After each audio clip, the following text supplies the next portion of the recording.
Oh, you all right? I am so excited about this mini-series. Yeah, me too.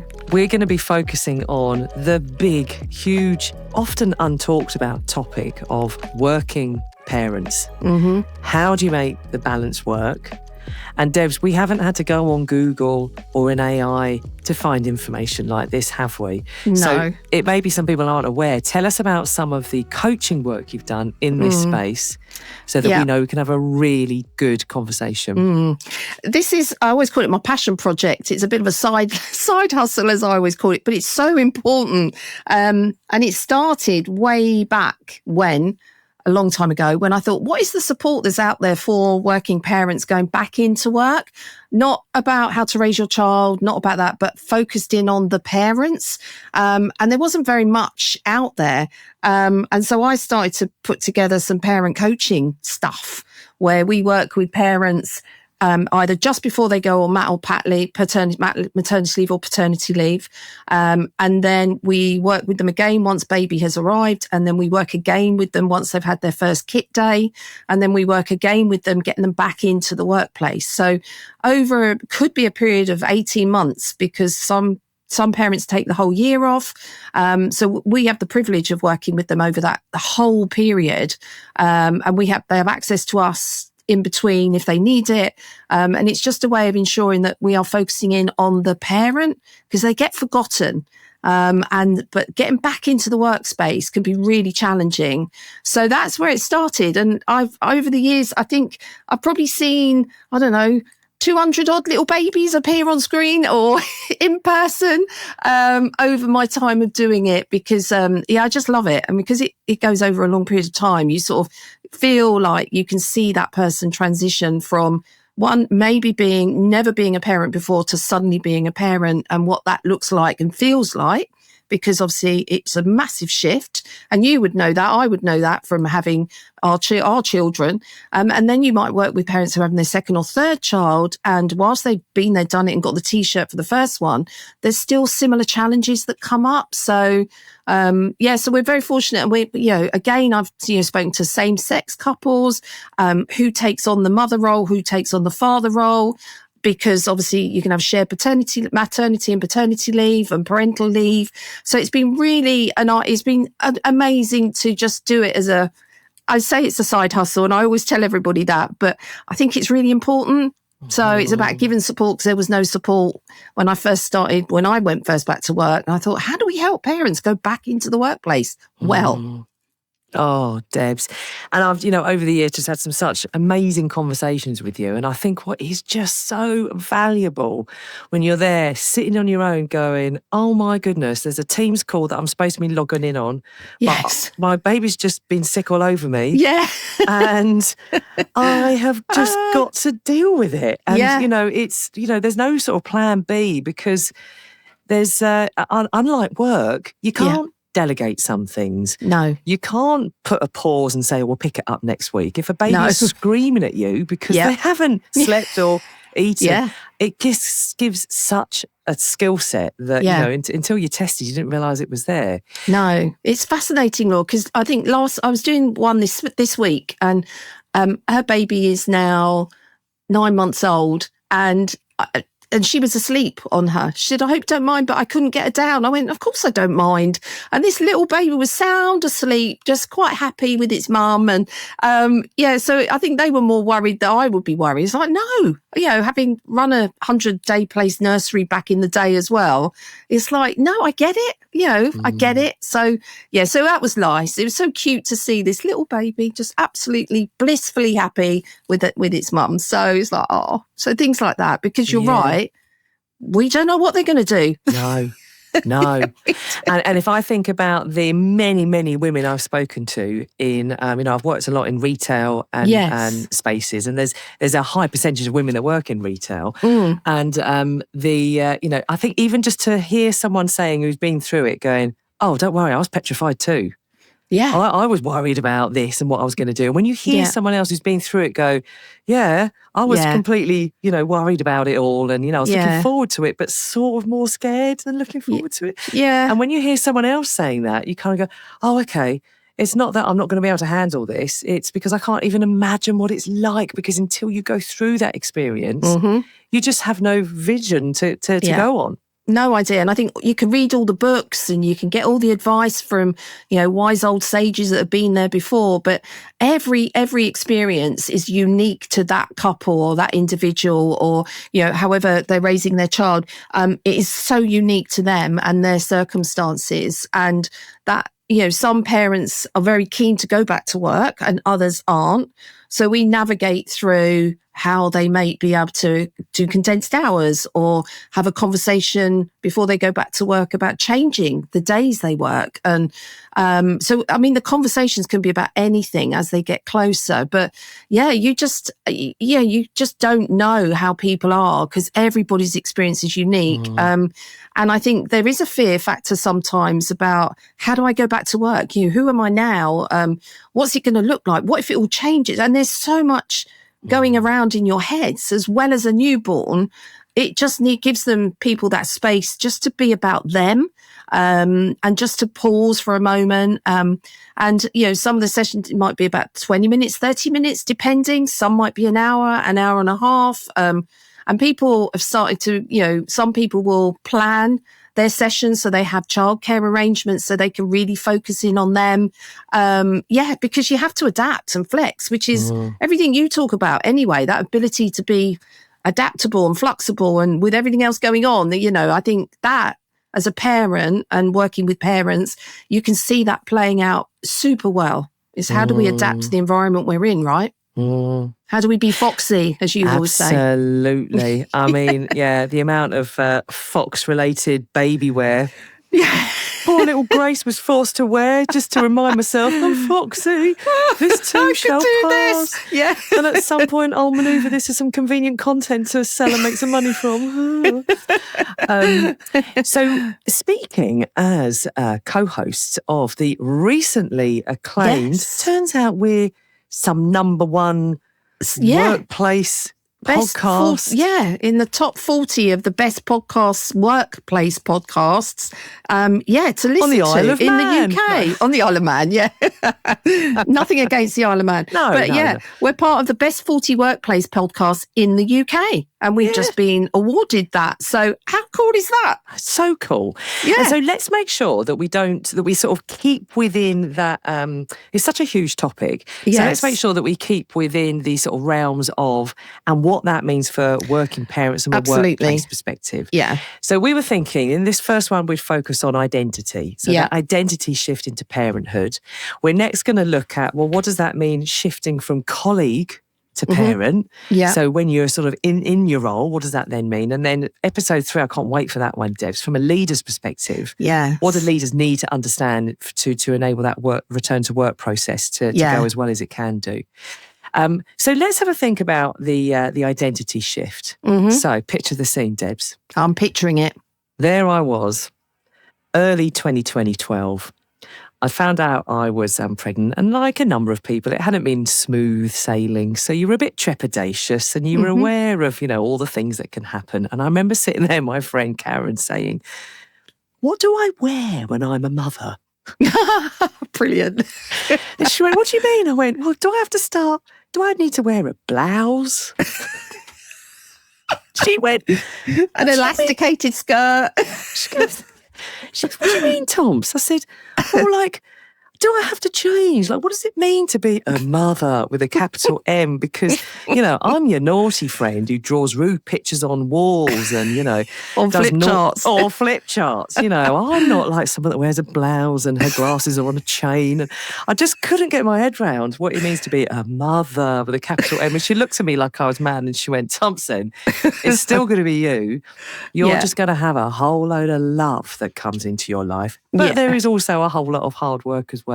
Yes. But I really remember that, because I remember then sort of, as you're sort of coming up for air in your sort of first early months and going, it is still me. It is still me. It is, yeah. I've just got some other priorities and responsibilities now. Yeah. But that is a big shift though, Law, when you think about it, because, that there is a shift in who you are, because you're suddenly are not just that colleague. You're now a mum or a dad or a parent, and you go, oh, okay, how is this going to work? Because I've never had this before. And actually, it's around how can we deal with that, because suddenly we do have changing priorities, obviously. And so many of the people that I speak to say, I love my work and I really, really enjoy it. However, my priorities have shifted, quite rightly so. And therefore, carrying around some of that uncertainty or that guilt, or always having to think ahead, or worrying about how it's going to be perceived if they can't come in one day. And it is fascinating to watch, because, people still want to, certainly in the workspace, want to be promoted and be visible and still be seen. And especially not to, rule out, but the person that takes the mother role, if you like, in that, and mothers, that can be really difficult, because they are the ones normally expected to stay at home, raise the child. And I know that has evolved over time, but I think sometimes in workplaces you can still see that that playing out, that people go off and have their children, and then they come back to work, and then everything shifts, and they can't be just drop a hat and fly around the world. They have to put into place considerations, which is why when we come to talk about what do leaders need to be aware of a little bit more, I think it's really important, because that is the bit that happens, because we sometimes feel that we lose part of who we are. Our confidence does change because we've been out of work for a year maybe, and we don't know what's been going on. I think from a mother's perspective, it's that pressure to come back as I was, and you never will. Comparison to others and other parents, and well, they're doing it really well and I'm not, and is that right? And the comparison that goes on can lead to people withdrawing and being lonely. And that's a big thing, where you see they have all the support, because it's an amazing time, and your mother-in-law or father-in-law or mothers or your own aunties, uncles, sisters, whatever, will all converge, and then when they start to go, that can be quite lonely. And if you're not someone who's naturally wants to go to a mother and baby group, that can be really hard, because suddenly you're in between. You haven't got your work colleagues, but you may not have your mum colleagues. Some people join NCT classes and love them and keep in touch. My friend has done that, and she still speaks to those 4 women that were with her. And that's 21 years ago. Debs, 2 have become clients of ours. I mean, it's ever so handy when you join these connections at deeply emotional times of your life. Yeah, absolutely. You never know, do you, right? You never know. And I think that's the bit around, how, but I think also the fathers, or the father role within that, also shifts in identity as well, because some think that, have got pressure to provide here. I've got a bit of divided loyalty going on, returning to work quicker than maybe the mother's role, and trying to seem like we're holding it all together. And having worked with some of the fathers that I've worked with, I was really surprised that there was fear around that, and has got to be seen to be holding it all together and being the one that can fix it. And they're struggling just as much, because again, this is new for them. And to have 2 weeks paternity leave and go back, I just think, wow, how, why is that even a thing? Yet one of the companies we do a lot of, parent coaching work with, who have an amazing maternity paternity policy, where the fathers can have up to 6 weeks off, or the father figure can have at least 6 weeks, if not 3 months, to spend that early days. But again, they still have to go back to work. And therefore that can, again, the person at home will have to readjust and think, oh my God, I've got no one now. This is just me and my baby. And I think, the relationship dynamics shift in that as well, Law, because, it's exhausting at times, because you might be breastfeeding and, your other half might not be able to do that, but you're having exhaustion. And then when you start going back into the workplace, suddenly you've got a screaming baby that's been up all night, and you've got to get up and still go to work and present as if nothing's happened. And I think that is where it's not healthy, I think, for parents. because sometimes I'm exhausted. It's all right if you've got loads of support around, but if you haven't, there's a lot that you're juggling. And therefore, that dynamic changes a lot, and communication could break down, and, the partnership dynamic shifts as well, both at home, but also maybe at work with the manager as well. So there's lots that go on in it. This is a fascinating topic when you delve underneath it and see it happen. I mean, that's just so much glorious stuff to kind of focus on there. Yeah. You've just got me thinking. There was a really incredible program I was part of last year, and it was a virtual. They were predominantly based in the States, but it was for it was a video gaming client, and there was 10 of them, and it happened to be all male. And they just revelled in it, because 4 of them had just become new dads. Oh, okay. So what became apparent is, they were all saying, "Oh, I'm exhausted," like the baby's not, because the nature of their roles is a lot of them tended to majority work at home. Yes. So you can't just kind of drive in your car, go off, and pretend that the baby's not crying. If there's 2 of you there just trying to keep this baby quiet while you're both on big calls, it impacts you all. And just to have that chance to connect and to talk and to know, okay, this too shall pass. And the reassurance of when someone might have a 6-month-old where someone else has a 6-week-old. Yes. Just being able to have those conversations. And it was amazing, the camaraderie that was built with these 8 guys who never would have met each other, but they happened to be on this management program that was virtual. And it just happened at a time in their life where they had that in common. And it was really great to watch just the important role that talking this through and connecting with other people is. And I'm thinking from an identity point of view, you just took me down memory lane there. So when I lived in London, I remember at that point, I'd had to start to put I chose to, but there was a requirement for me to start to go back to work. Yes. And self-employed, all that kind of stuff. So, you do what you need to do, Debs. I know I'm speaking to you. There's no plan B. No, there isn't a plan B. There isn't a plan B. Not when you're on your own raising your child, right? And there's not really a benefits package for us self-employed people. So there isn't. But that's the choice you make. You work in a tax-efficient way, one way. You can't expect it the other. So that's how I kind of viewed it. And I do remember getting on a bus. So I dropped off my daughter at, 3 months old, at this nursery. And I remember then getting on the bus then into town. I was doing a big event, 120 people at a hotel in Charing Cross. And I remember thinking, oh my God, how do I stand up and say, "Hi, my name's Laura Thompson and I'm a leadership trainer"?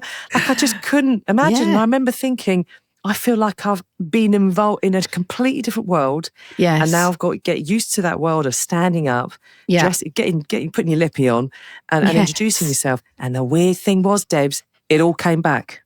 Yeah, I know. We don't lose it. No, I'd had 22 years of work by that point. Yes. So I knew how to. Had I? Yeah, no, 12. Yeah, year 2000. Is that so when I had 12 a first years. proper job? 12 years. Oh my God, yeah. You're aging yourself there, Law. I can't remember anything before she was born. Yeah. I know. It's all gone. Yeah, I had 12 years of experience of standing up saying, "Hi, my name's Laura, let's do this, let's do that." Yeah. And it was weird. So for anyone listening with whom, this is relevant for them, it's amazing how your muscle memory kicks in.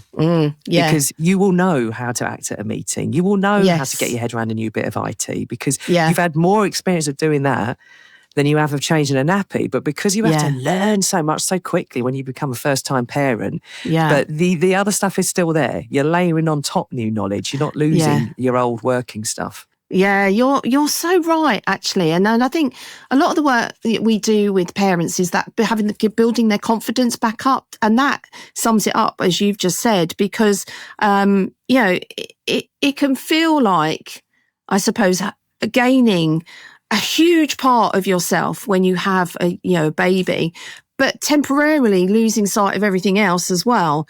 And then when you have to go back into work, it's like, can I do this? Am I able? And like you've said, it just kicked back in. But a lot of the work we do is making sure that people feel the confidence, remind themselves of what they bring. Yes, there might have been a year out of the business. So, we help them work out, how do they have those conversations as they're going back into work? What does the transition look like? Things to talk to their manager about returning into the workplace. There's all these useful things that as people say, I have a baby brain. I don't know what to ask. And it's like, no, you do know what to ask. And just having that space to explore it can make a huge difference for people, because, suddenly they haven't got the freedom to do what they want to do. Suddenly they're thinking, I can't do this. This is a new audience. And confidence is the biggest thing, not just having, as you said, a new baby. Because I know there's manuals, but your baby is unique, right? And there is no manual that fits everybody. And I find that quite interesting, where people have said, I've read this and I've read that, and then the baby arrives and they go, none of that helped me. And you go, I know, but trust your instinct is what we normally say, and we tap back into their instinctive behaviour. Like you said, it just came back to you because you've had it within you. Oh my God, Debs, I'm chuckling, right? I remember I'd read all the books about pregnancy. Yeah. Right? So I knew everything about it, going from a grape to a melon and all this kind of stuff. God. What book did you read? Oh, it was all like Parent. Yeah, basically. But I never actually read a book about what to do with it once it was out. With the baby. So I remember I was sitting there at St Thomas's Hospital, right? And they said, right, we're going to sign you out. And I just went, how often do I feed it? Yeah.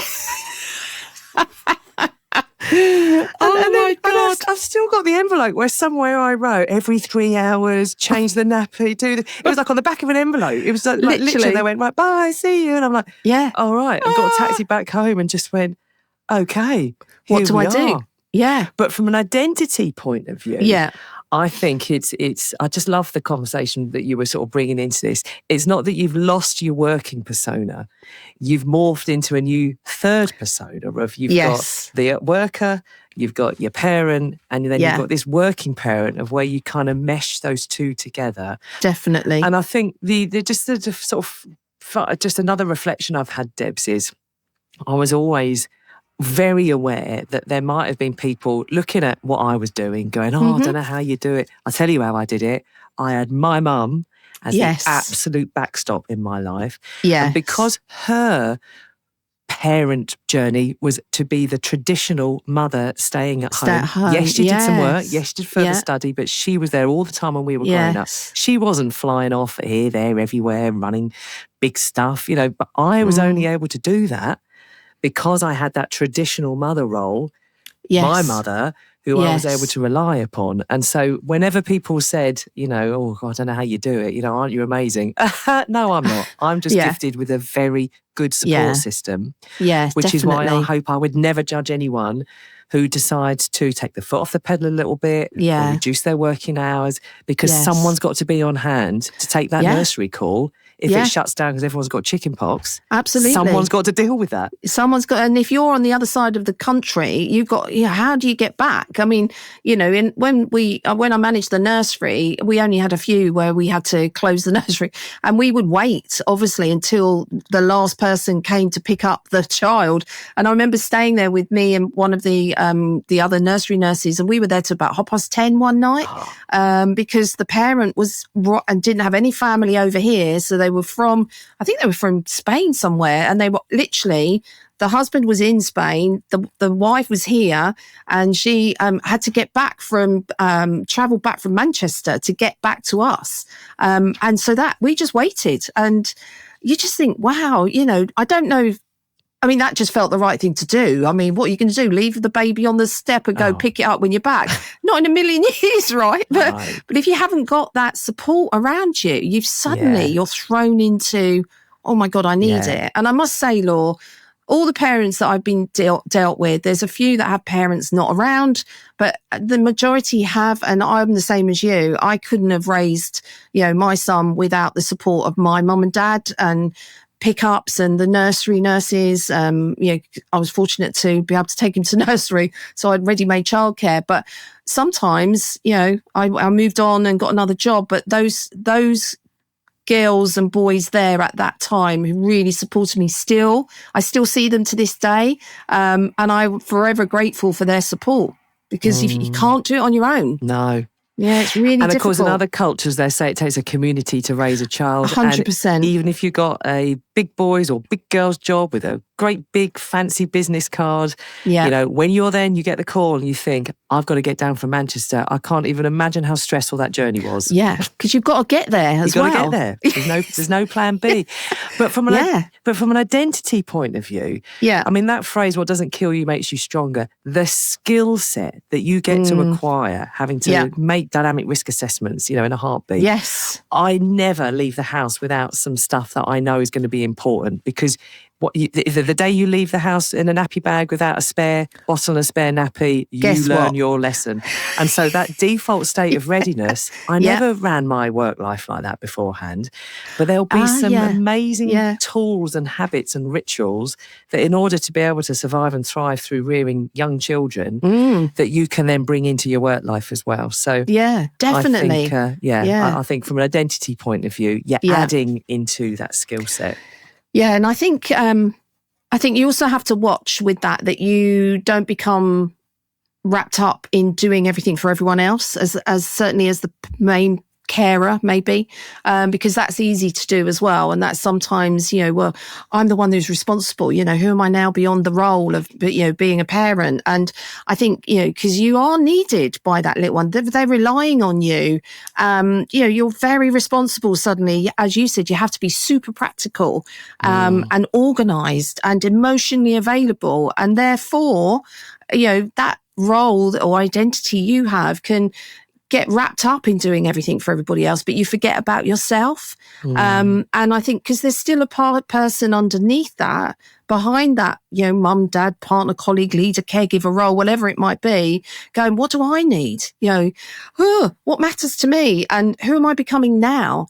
And they're the types of questions we explore, because I think it's really important to go, what is it that you need right now? Because you're right, every time it evolves so quickly, as your child gets older, different things challenge you and come back around. And some say it gets easier, some say it gets harder. And again, it's being able to know that it's not going back to who you were. I think before you had children, I think it's more about getting to know this newer version of who you are, with compassion rather than pressure. Because we do put pressure on ourselves, I think, as new parents, to go, I must do it this way. And sometimes I just sit there and go, what do you think you should do? And they go, well, I think I'd just pick her up. Well, then do that then.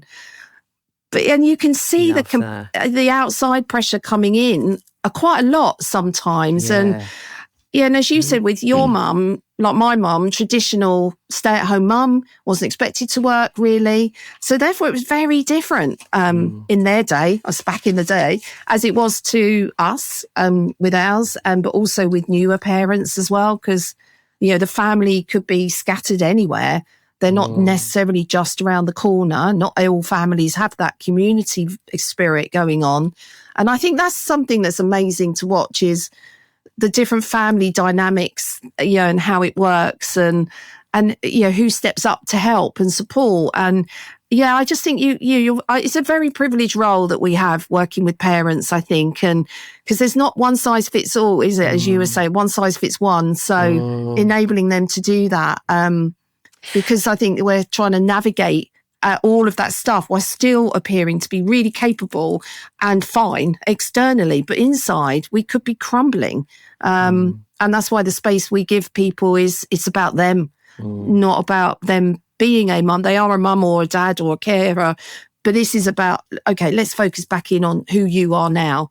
You still bring that amazing stuff. And as you said, Laura, the skills of raising a child and the skills you need to have are super useful in any work environment. And I think parents forget to connect that. There ain't no AI or robot. There definitely isn't. You can get a robot swinging chair. You could get an Alexa to read bedtime stories. Yeah, you could. That's true. There are loads of tech out there, but skin to skin, that's stuff that makes all the difference. Deb's got a final reflection. Go on. Then it'll be great to hear your call to action, and we'll do a share the secret. So I think also that skills exchange, works the other way as well. And I remember having this eureka moment of, oh my goodness, just like timing a training day, you've got your ideal start and end times, and they're non-negotiable. But when you have the breaks in the middle, most people aren't bothered exactly when the afternoon break's going to be, as long as they know you're not going to overrun. Freedom within a framework. And freedom within a framework. Do you remember me having that conversation with you? You said freedom within a framework, Law, and I went, So I think there is sometimes when you're lost in this whole world of new skills you got to work, sometimes tapping into your work identity might help give you some success criteria. If you're a project manager, how would you manage a project where no one was doing what you wanted them to? If you work a shift, well, what would look at a good shift look like for you? So there are some incredible wisdoms you can transfer from your work persona into your new parent persona, because it's still you keeping on top of and coping with whatever is on your radar that day. Yeah. I think you're really right, and recognising that is key, because, you know, the world around you when you become a parent, as you know and I know, returns to normal, whatever normal, quite quickly. But for new parents, life has just fundamentally changed forever. And just like, whoa, how do you cope and deal with that? And I think, take away the expectations of, be true to you, because it changes everything about you, and that's okay. So having that space to be able to do that, I think, you're not failing because, you feel you've changed. I think parenthood was never meant to leave people untouched. And I think that's the real flip, because you just are different, because we don't normally ask people to become different people overnight, but with parenthood, you literally do. And then they realise that, okay, I can do this. And I suppose that would be my call to action, Law, would be to think about what part of yourself might need reconnecting with. Beyond the roles that you carry every day. That would be my call to action. Think about what that is for you. Debs, I love that. My share the secret would be, if you know someone who, for whom this is super relevant, maybe they are about to start maternity leave, the event hasn't happened yet, and you can see they're starting to feel a little bit wobbly, get them to listen to this. And it's not just for first-time parents as well. It's when, if second or third time in the game, then I remember... Or even adopting. Or adopting is another one. Yeah, that's another big topic. Yeah, and we're going to pick up on more of these when we get to the other episodes. But Deb's going to let me evil on this. I remember someone saying to me, having a solo child is like having a pet. Having multiple children is like running a zoo. That's really cool. Brilliant. That's brilliant. Yeah, that's a good way of summing it up, I think. But know that you can. Know that you can. With a plan. With a plan. Freedom within a framework. Freedom within a framework. Wish you every success with navigating bath time tonight. Yes, thank you very much. And that's just for me. Oh, Debs, I've absolutely loved this. And I think to have your incredible and very unique access to all those hundreds of hours of listening and coaching you've done with working parents, this episode has been looking at, that first step of making the balance work. Who am I now? And that identity shift into parenthood. And I can't wait for next week when we're going to be talking about the shift from colleague to parent. So what does that mean in terms of from a team perspective, and how we can then navigate that when we're when we're back in work and we're kind of having those balanced conversations. What I also want to pick up next episode as well, Debs, is pre versus post pandemic. Oh, that would be a good one. Yes. Okay. I wonder whether there's been a shift, because hybrid working wasn't really such a thing in 2019, but I wonder what impact that has had as well in the world of working parents. Yeah, so good one. Good luck with bath night tonight, Debs. And you, Law. Not with your zoo. You have a pet. Yeah. Thank you. Absolutely. And yes, make sure you brush your teeth and do all those things, Debs. Good do girl. All those things. I will. I'll do that, Law. I'll read myself a bedtime story as well. Lovely. And you're calming music. Yes, and you're going to get a Paw Patrol Peppa Pig sticker. There we go. Good girl. That's the best. I love that, Law. Right. Oh, it's been great. And I love your experience, your lived experiences as well, because we've all been there. And I love your stories around that because it just shows we're all human, right? Yeah, all human. And what also is going to be great for our remaining episodes as well is we're going to be intertwining recordings and snippets, and we're going to hear from lots of other people who are going to put their perspective on it. So definitely. Yeah, wish you well. Oh, Debs, have a brilliant week. Love you. You too, lovely. Love you. Bye. We hope you've enjoyed this podcast. We'd love to hear from you. Email us at contact@secretsfromacoach.com or follow us on Insta or Facebook. If you're a Spotify listener, give us a rating as it's easier for people to find us. And if you want to know more, visit our website, www.secretsfromacoach.com, and sign up for our newsletter. Here to cheer you on and help you thrive in the ever-changing world of work.